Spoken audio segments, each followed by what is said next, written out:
Human Rights Watch. He joins us here live by way of Zoom. Thomas, many thanks for your time here on Bottom Line Africa. The death, we should say assassination, of the Italian ambassador to DRC Congo, among a spate of attacks. At least 1,000 civilians are reported by the UN to have died since last year.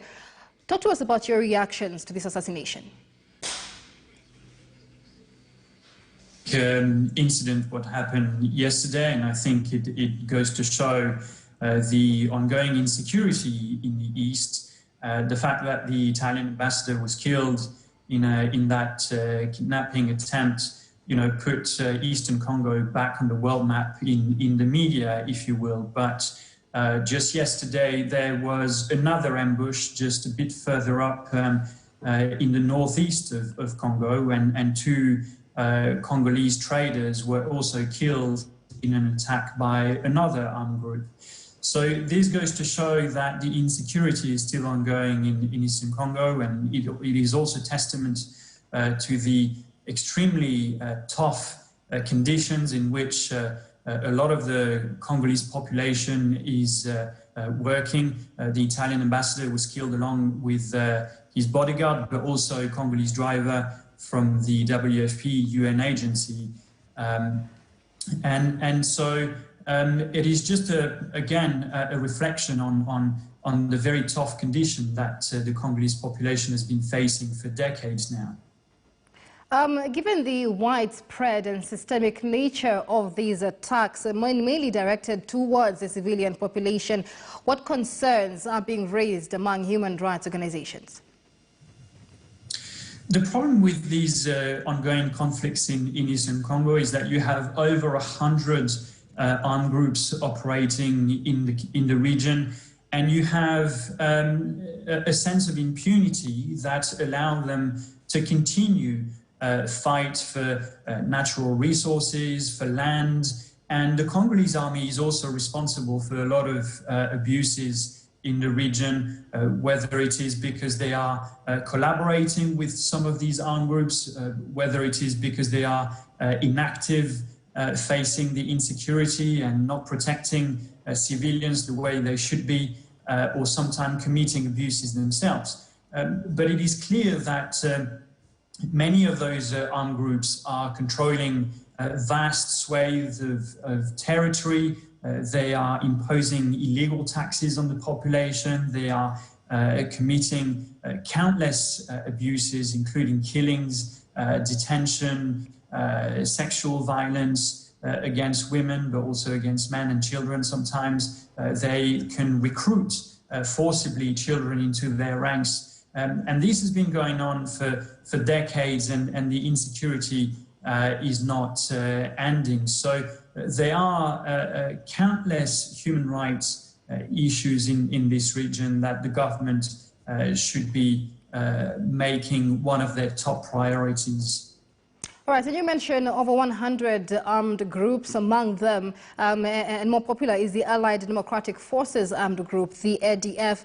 But we've also heard reports of Congolese security and defense forces found to have committed violations and human rights violations while carrying out operations against the ADF. Have there been any civilian protection mechanisms in this situation?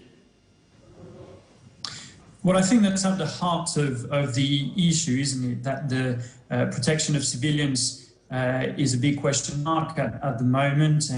And despite the ongoing military operations in multiple areas of North Kivu, we're not seeing that the population is benefiting from those operations in terms of protection. Let me remind you that Congo has now over 5 million internally displaced people in the country, mostly in Eastern Congo, in those areas affected by conflict. Some of those people have been displaced multiple times already. Their villages have been attacked once, and then they've been displaced to a camp which has been attacked in its turn, and the cycle goes on. You have now nearly 20 million people severe food insecurity in the country. That's a quarter of the population, including over 3.5 million malnourished children. So all those statistics making Congo the largest food crisis in the world show you how dire the conditions are for this population that's been suffering from conflicts repeatedly over the last decades, and protection of civilians despite the presence of the Congolese army, but also the UN peacekeepers, is for now a question mark on how effective and efficient that is. All right, Tom, perhaps my last question. It's a tall order, really, for DRC authorities to combat the hundreds of armed groups, and there have been calls that security forces must act according to international human rights and international humanitarian law as well. There have been calls for DRC to work with neighboring countries like Uganda so that armed groups do not seek refuge in these said countries. But are these calls with the international community working? And if not, what is the way forward to secure justice for the civilians in DRC? Well, I think securing justice is one of the priority steps that should be considered by the Congolese government. Too many times a lot of killings happen, a lot of abuses happen, but justice is not delivered to the population that is suffering. And that is basically fueling a sort of culture of impunity that allows the perpetrators to continue their abuses, or the wannabe perpetrators to commit abuses against the population. So the fight against impunity should be made a top priority by the Congolese presidency, by the Congolese administration, for whether it is past and present crimes. We think it's extremely important that those abuses and crimes are being dealt with, and that whenever, for example, Congolese security officials themselves are suspected of being involved in abuses, whatever their rank, whatever their position, they should be brought to justice so that the population get a sense that justice is delivered and that reparations might come.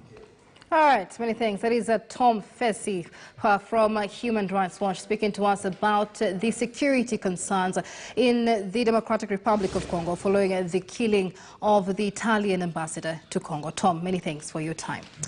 Now, more than 200,000 people have fled fighting in the Central African Republic since violence erupted over a